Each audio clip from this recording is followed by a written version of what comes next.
मुल्ला नसरुद्दीन एक चुनाव में खड़ा हो गया था, इसलिए मुल्ला वोट मांगने घर घर गया। गांव में जो चच का पादरी था उसके द्वार पर भी गया। जब मत मांगने गया था तब भी उसके मुंह से शराब की बास आ रही थी।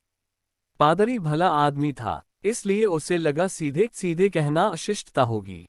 तो उसने नसरुद्दीन से कहा, मुझे तुमसे एक बात पूछनी है।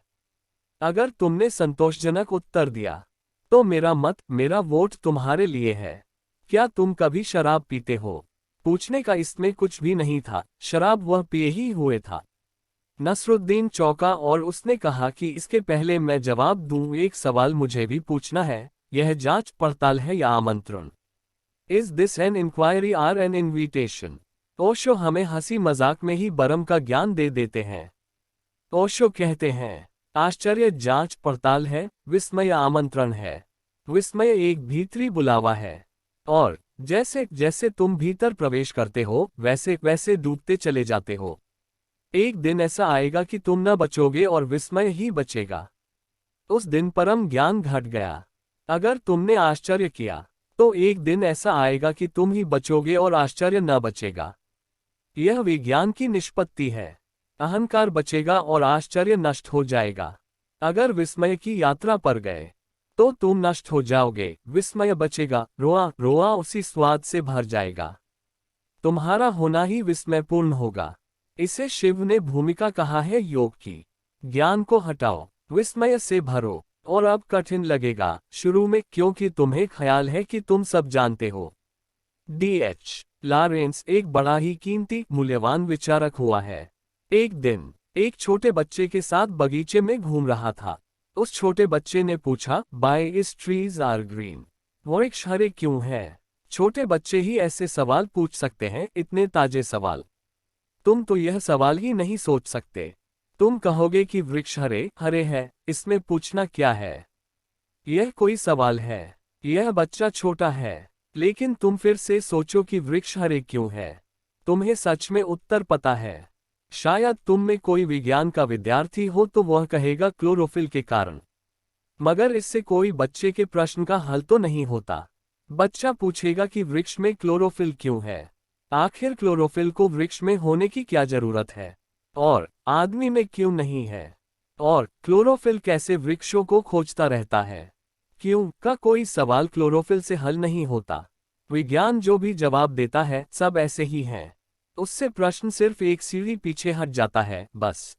अगर तुम जरा समझदार हो तो प्रश्न फिर उठा सकते हो। विज्ञान के पास क्यों का कोई उत्तर नहीं है। इसलिए विज्ञान विस्मय को नष्ट नहीं कर सकता, सिर्फ भ्रम पैदा करता है नष्ट करने का। लेकिन D.H. लॉरेंस कोई वैज्ञानिक नहीं था, कवि था, एक उपन्यासकार था। उसके पास संचेतना थी, सौंदर्य की। वह खड़ा हो गया। वह सोचने लगा। उसने बच्चे से कहा कि मौका दो, क्योंकि मुझे खुद ही पता नहीं। तुम्हारे बच्चे ने भी तुमसे कई बार ऐसे सवाल किए होंगे। तुमने कभी कहा कि मुझे पता नहीं है। उससे अहंकार को चोट लगेगी। हर बाप सोचता है कि उसे पता है। बच्चा पूछता है, बाप जवाब देता है। इन्हीं जवाबों के कारण बाप प्रतिष्ठा खोता है बाद में, क्योंकि बच्चे को एक न एक दिन पता चल जाता है कि पता तुम्हें कुछ भी न था। तुम नाहक ही जवाब देते रहे।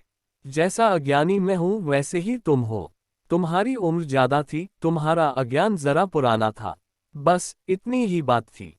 लेकिन छोटे बच्चे को तुम जवाब दे देते हो। छोटा बच्चा भरोसा करता है। वह मान लेता है कि ठीक है, होगा। कितने दिन तक मानेगा? D.H. लॉरेंस खड़ा हो गया।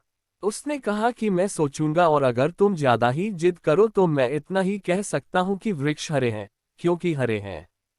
इसमें कोई और उत्तर नहीं है। मैं खुद ही इसी रहस्य से भरा हुआ हूं। अगर तुम आंख से थोड़े ज्ञान का पर्दा थोड़ा हटाओगे तो तुम पाओगे कि चारों तरफ रहस्य खड़ा हुआ है। हरे वृक्ष हरे है, यह भी रहस्यपूर्ण है। वृक्षों में लाल फूल लग रहे हैं, यह भी रहस्यपूर्ण है। एक छोटे से बीज में इतने इतने विराटकाय वृक्ष छिपे हैं, यह भी रहस्यपूर्ण है। एक बीज को तुम संभाल कर रखे रहो, सैकड़ों हजारों सालों के बाद वो वृक्ष प्रकट हो जाता है। जीवन शाश्वत मालूम होता है। हर घड़ी रहस्य से भरी है। पर तुमने जैसे अपनी आंखें बंद कर ली हैं। तुम निश्चित हो गए हो। निश्चितता तुम्हारी जड़ता है।